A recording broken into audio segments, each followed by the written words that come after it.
Pokemon Emerald and Pokemon Omega Ruby and Alpha Sapphire, also known as ORAS, are both set in the Hoenn region of the Pokemon universe. A few weeks ago, I issued a poll asking which version was better, and I was surprised to see how close the results were. Emerald came in at 46%, while ORAS just edged it out at 54%. Having never played either of these games, I thought I might be in a unique position to do an objective comparison of which one is superior. In other words, I don't have a horse in this race. Red and Blue are my favorite versions, and let's be honest, it's mostly due to nostalgia because it's what I grew up with.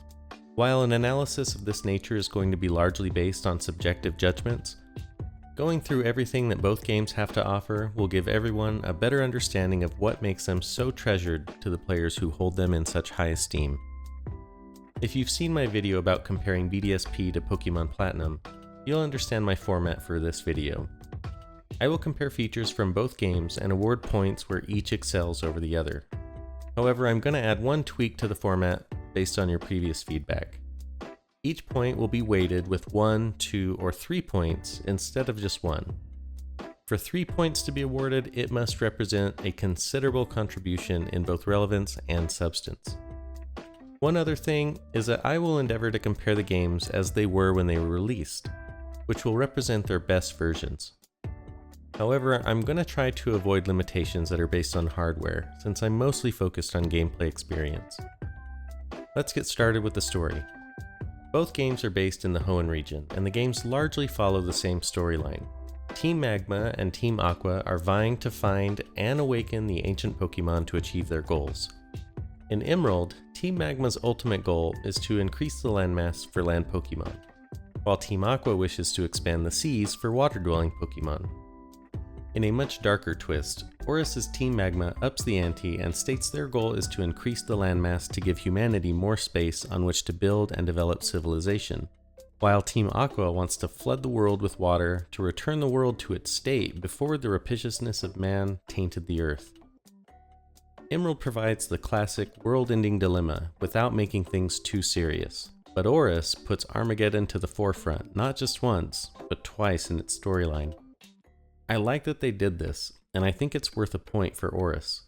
The looming catastrophe gives the player additional purpose in their quest, besides just collecting 8 gym badges and becoming the champion. Also, Archie of Team Aqua and Maxie of Team Magma receive some extra character development and feel more fleshed out in ORAS, which I believe merits another point. Their personalities feel more distinct, and it's fun to see them come through in their dialogue.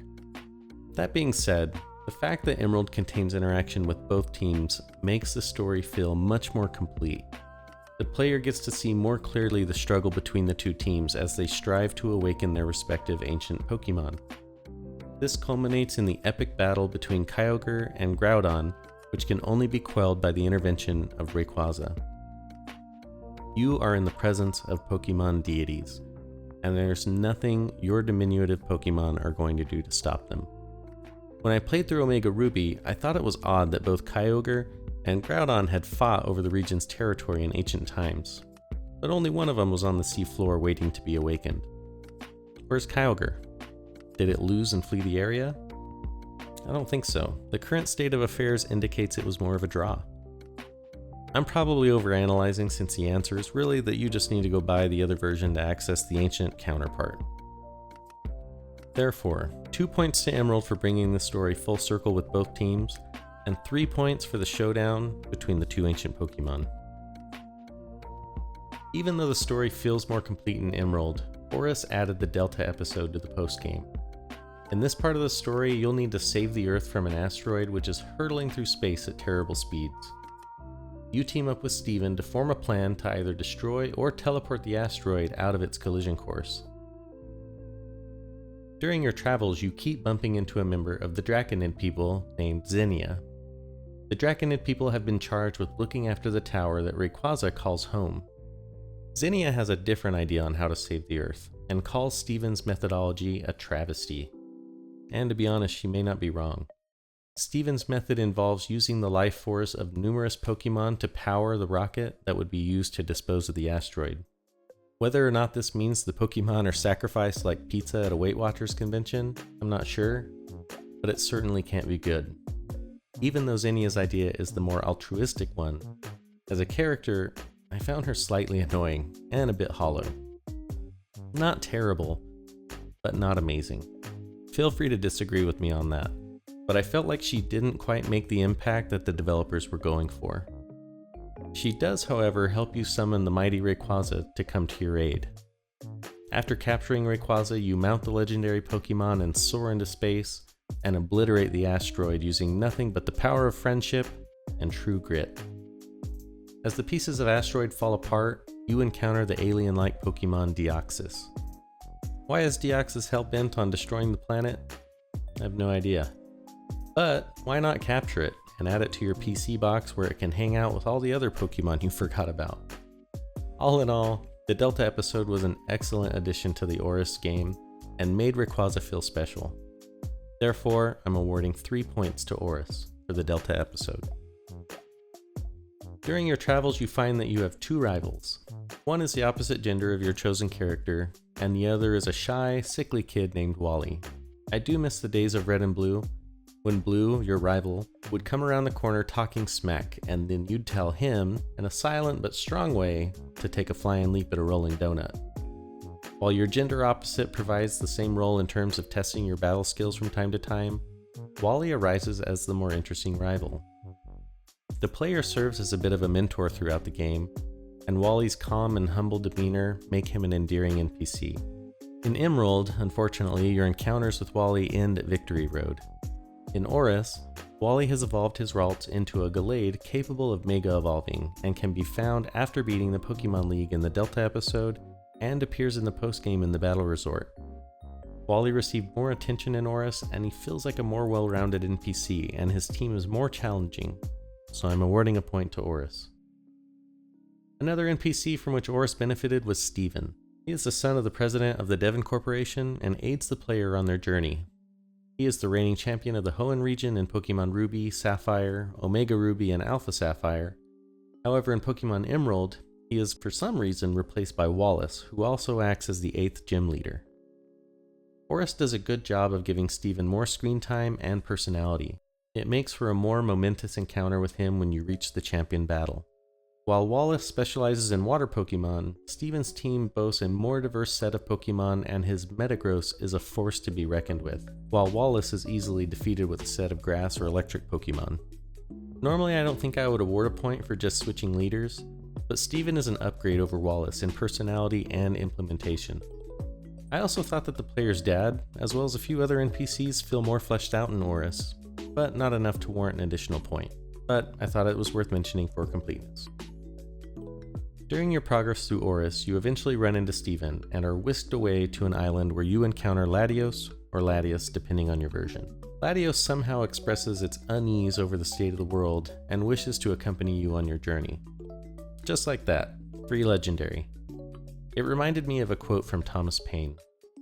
That which we obtain too easily, we esteem too lightly. Did I make Latios a part of my team? Yeah. But only as an HM slave, which is a whole other issue, but I'm not going to go into HMs in this video. In Emerald, you find Latios or Latias after completing the postgame, and it roams the world where you must track it and catch it.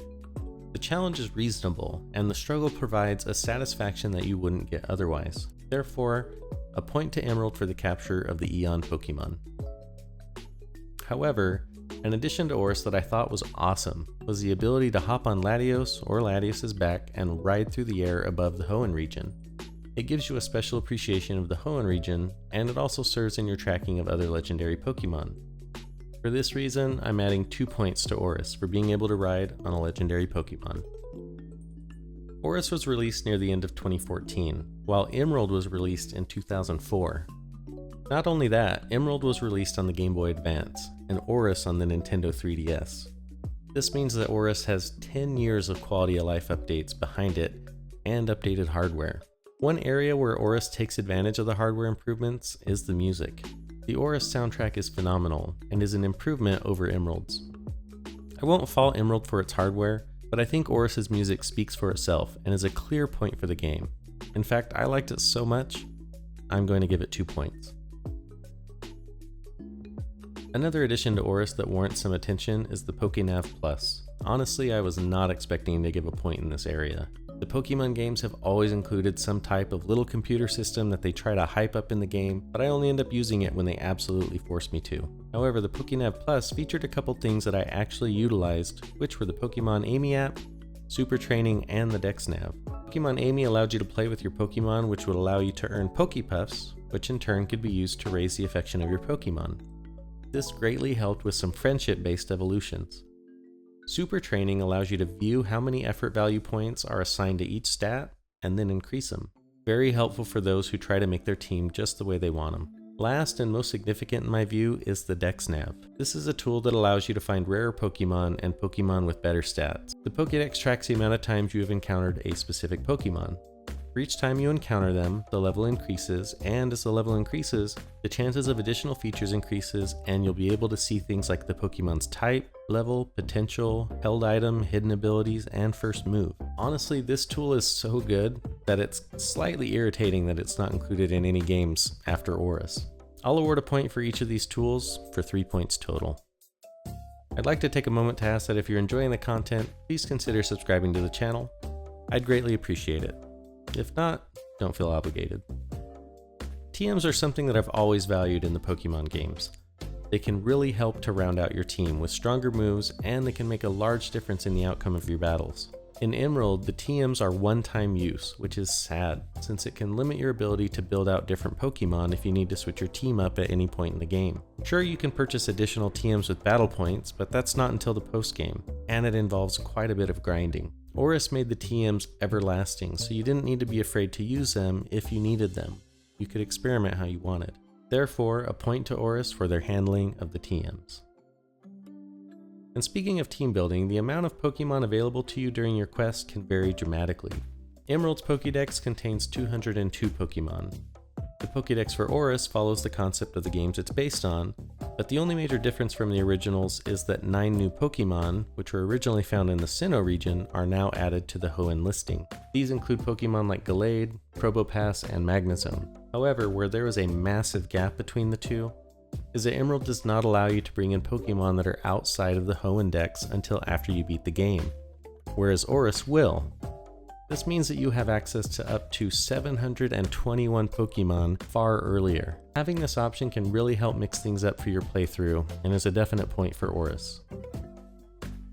Something that is a bit different between Emerald and ORAS is their approach to berry blending, and the contest shows. In both, the blenders are used to create Pokeblocks, which are then used to increase the Pokemon's stats for the contest shows. In Emerald, the berry blender had a more elaborate process to create these blocks, but in ORAS, the blender became a decoration for your secret base, and you just use the Pokeblock kit, which really takes the challenge out of it. While some players might appreciate the simplified process, the contests are not a required part of the game, and the stats they require don't affect the battling mechanics. Since they're not required, there's no incentive to participate in them unless you really want to. Having the blender system in Emerald made the process more interesting and again, more satisfying. So a point to Emerald for its approach to the berry blending system. Emerald follows the same format for contest shows as Ruby and Sapphire and can only be found in Lily Cove City, while in ORAS they can be found in 4 different cities. In Emerald, the other contest shows are replaced by battle tents, which I'll cover in a minute. There are 5 different types of contests to participate in: coolness, beauty, cuteness, cleverness, and toughness. And each contest has 4 ranks: normal, super, hyper, and master. Both follow similar formats, but ORAS brought in additional features such as photo taking and NPC fans that will shout words of encouragement, as well as give you special items depending on your rank. ORAS also gives you a cosplay Pikachu, which is a bit comical. If you manage to win a Master Rank contest, then a special painting will be made for your Pokemon. Win a Master Rank in all 5 categories, and you will receive the Contest Star Ribbon, which has a special animation when a Pokemon is used in battle. Honestly, I thought it was really cool. While I did not delve too deeply into the contests, I think the additional features deserve a point. The battle tents that replace the contest shows provide a glimpse of what you'll see later in the battle frontier. Players get a reward for winning 3 battles at a time, which varies depending on the tent, but they do not award experience or prize money. I debated on whether or not isolating the contest shows to Lily Cove City was a good thing, but in the end, They were replaced with an innovative alternative, so I'm all for it. Therefore, a point to Emerald for the battle tents. Secret bases are special areas that you can decorate with various accessories, furniture, and Pokemon dolls. The concept remains largely the same between both games, but ORAS adds additional features that surpass those of Emerald. It added the ability to share your secret base with other players. When you go to other people's secret bases, you will meet a representation of their player. There you can interact with these representations and invite them to return to your base, which in turn helps you build up a special amount of pals. Each secret pal has got a variety of features such as egg nurturing, gathering berries, and picking up stones that are available when you speak to them, but they can only do them once a day. I think ORAS warrants a point for the updated functionality. When making my comparison video for BDSP and Platinum, one of my more controversial points for BDSP was the addition of the fairy type. So guess what I'm going to do here? That's right, a point to ORAS for including the fairy type. I like that it is a strong counter to Dark and Dragon Pokemon. However, in all fairness to those who don't like it, I do think it is a bit ridiculous that it is completely immune to Dragon type attacks. It should be moved to the not very effective category instead. In Pokemon Emerald, there are a few areas the developers added to the Hoenn region that only appear in Emerald. These include the Trainer Hill, Artisan Cave, Desert Underpass, and Mirage Tower. Trainer Hill is a facility designed for trainers to race and battle through quickly. Each battle mode has a default time, and if beaten, offers a rare in-game item as a prize. Artisan Cave, Desert Underpass, and Mirage Tower are all special areas that contain unique Pokemon. I'm not sure why these weren't included in ORAS. I think Trainer Hill deserves a point in itself, while the other three deserve a point altogether for a total of 2 points. One area that is unique to ORAS is the Sea Mauville area, assuming I'm saying that right. While Emerald has the abandoned ship along Route 108, ORAS takes the concept further and adds a quest to catch Spiritomb. It seems that in every game that Spiritomb is available, there is always some lengthy and tedious process to catch it.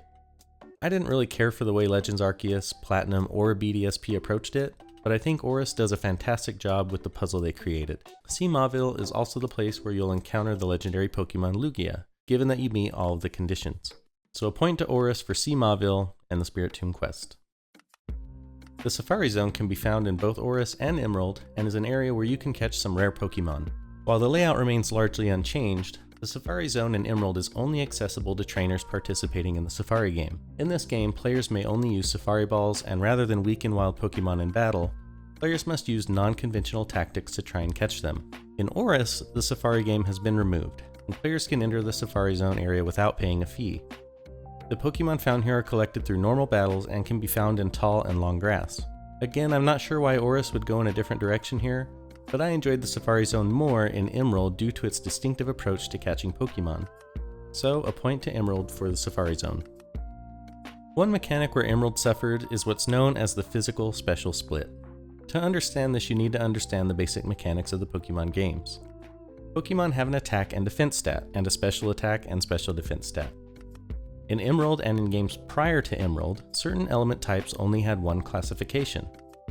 For example, Ice and Dark types were only considered special attacks. This meant that if you had an Ice-type Pokemon, you needed one with a high special attack stat for it to do any damage.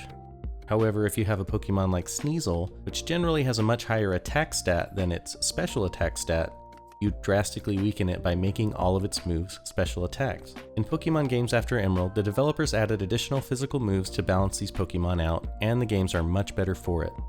It has such a lasting impact that I'm awarding 2 points to ORAS for having this mechanic. Another area where Emerald is going to suffer is in the cartridge itself. I debated on including this since it's a hardware issue, but I think it's worth noting given its impact. For those of you who don't know, Pokemon game cartridges with the Game Boy Advance used to contain internal batteries. These batteries were needed to let you save your game, and they affected time-based events. Emerald is not a game you complete in one sitting, so being unable to save your game is a complete non-starter. Also, killing time-based events meant that you could not evolve certain Pokemon like Espeon or Umbreon, assuming you even made it that far without saving. In order to fix it, you would have to open the cartridge, desolder the battery from the circuit board, and then resolder another battery onto it. I'm not sure many are willing to attempt this. Thankfully, 3DS games no longer have this issue, so I'm awarding a point to ORAS.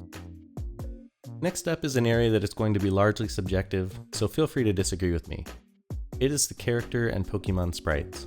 I really like the sprites in Pokemon Emerald. and during my research, it sounds like many players feel the same way. Many hold them as timeless, and they hold up well against their 3D counterparts. Many consider the 3DS to be underpowered, so the sprites suffer as a result. I don't know if it's a nostalgia thing, but I prefer the Emerald sprites over those of ORAS, so I'm awarding a point to Emerald. The flow of the game is a bit different between Emerald and ORAS. ORAS seems to hold your hand much more throughout the story. NPCs will often escort the player to plot areas rather than letting the player figure things out for themselves. The Pokemon games are not known for their overarching difficulty, so I generally dislike when they go out of their way to play the game for you. Along the same lines, I believe the Emerald Gym Leaders present a better overall challenge. On comparison, Gym Leaders in Emerald generally have one more Pokemon than their ORAS counterparts. It was also Watson in Pokemon Emerald that tanked my first Nuzlocke challenge with his Manectric, a Pokemon not found in his lineup in ORAS. It should also be noted that Gym Leaders can be challenged again in Emerald after defeating the Elite Four. Each Gym Leader's lineup and levels will change with each encounter. After the 4th rematch, their team and levels will remain the same. I have always really enjoyed rematching the Gym Leaders since you get to see them as real competitors and not stepping stones. Therefore, I'm awarding a point for the added difficulty of the Gym Leaders and 2 points for being able to rematch them, whereas ORAS does not feature these rematches. Curiously enough, ORAS does offer rematches with the Elite Four and Champion, and that provides a fair bit of challenge with improved Pokemon lineups and much higher levels, whereas Emerald does not. So a point to ORAS for including them, even though I think it's odd that both games exclude one or the other. I'm not sure why they wouldn't just do both. Another new feature that ORAS brought with it were Mega Evolutions, and honestly, I think they're one of the better gimmicks that the developers have come out with. I say they're better mostly because I like the visual transformations the Pokemon go through. Some of them look super cool. That being said, the Mega Evolutions can really trivialize your gameplay. There are only a few trainers you fight against that can also Mega Evolve their Pokemon, basically allowing you to trample most of your opponents. Even the Elite Four can't Mega Evolve their Pokemon until you're facing them in the rematches. I think this is another hand-holding feature that lacks proper balance. I'll add a point to ORAS for the Mega Evolution, but I'm going to add a point to Emerald for having better overall difficulty. Getting farther into the post-game, both games have a plethora of legendary Pokemon that can be found. However, ORAS really goes above and beyond, offering up to 32 of them that can be found. Emerald, on the other hand, only features 12 legendaries, 4 of which are all locked behind events that are no longer accessible. It does appear that with a complicated workaround you could unlock them, but I'm not sure it's worth going through all the trouble now. While I can appreciate that these events emphasize how rare and special they are, making them forever unreachable is disappointing. Given the amount of legendaries available, I'm awarding 2 points to ORAS. The other major feature in the postgame of most Pokemon games is the ability to test your battle skills against other trainers to earn rare items. There is the Battle Mason, and I looked this up, and I'm pretty sure it's pronounced Mason, but I'm not going to say it, so Mason it is. There's the Battle Mason in ORAS and the Battle Frontier in Emerald. In terms of postgame activities, this is where Emerald really shines. In ORAS, the Battle Mason is a battle facility where you can participate in single, double, and rotational battles. You can also partner up with other NPCs for doubles battles. The Battle Frontier in Emerald dwarfs the Battle Mason, giving you access to the Battle Factory, Battle Arena, Battle Dome, Battle Pike, Battle Palace, Battle Tower, and Battle Pyramid. Each facility offers a different approach to Pokemon battles. Honestly, you could spend way more time here than you did in the entire main game. I won't go into a ton of detail here on these, but my favorite was the Battle Factory, where you use rental Pokemon to battle other trainers. You don't know which Pokemon you're going to be able to rent or what moves they'll have once you rent them. You're given a small bit of information on your opponent and the opportunity to switch up your lineup, and then you're thrown into the fire. I'm awarding 2 points to the Battle Factory and 1 point to each of the other battle facilities in the Battle Frontier. I was curious as to why the Battle Frontier wasn't included in games following Emerald, and I found a translation of an interview with Junichi Masuda, who's been working with Game Freak for a very long time, where he said that they didn't include the Battle Frontier in future iterations because only a very small part of players would have fully appreciated and made use of this feature. Nowadays, players get bored and frustrated more easily, and they aren't interested in things that are so demanding and challenging. He's probably closer to the data than I am, but I think I am joining a number of other players who lament the fact that it hasn't been included, and most likely won't be included in future iterations of the game. And now, the final verdict. I cannot believe that the score is as close as it is, but I think that it makes sense given the split in the poll that I issued. I honestly did not think it would be this close, and I did not doctor the score for any particular area to reach this result.